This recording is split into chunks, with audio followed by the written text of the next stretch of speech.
అందరికీ నమస్కారం అండి.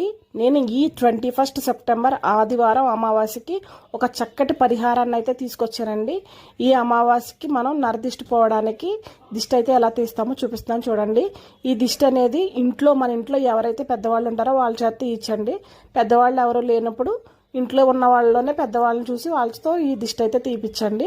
మనం ముందుగా ఎర్రనీళ్ళు రెడీ చేసుకుని ఇందులో 9 అంటే నవగ్రహాలకి సింబల్గా 9 నిమ్మ చెక్కల్ని బోర్లించి పెట్టుకోవాలండి. ఎర్రనీటిలో ఇలా 9 నిమ్మ చెక్కల్ని బోర్లించి పెట్టుకున్నాక మధ్యలో ఒక తమలపాకు వేసుకుని అందులో కర్పూరం పెట్టి వెలిగించుకుని గుమ్మానికి 3 సార్లు కుడివైపు 3 సార్లు ఎడం వైపు దిష్టి తీయాలండి. అలా దిష్టి తీసిన ఈ మిశ్రమాన్ని మొత్తం మనం ఎవరో తొక్కని ప్లేస్లో 3 రోడ్ల జంక్షన్లో సైడ్కి ఎక్కడైనా పాడేసేసారండి.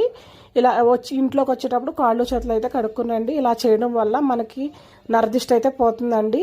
ఇది సింహద్వారానికి చేయాలండి. ఇలా దిష్టి తీయడం అనేది సింహద్వారానికి చేయాలండి. నా వీడియో కనుక మీకు నచ్చినట్లయితే లైక్ చేయండి, షేర్ చేయండి, కామెంట్ చేయండి, సబ్స్క్రైబ్ చేసుకోండి.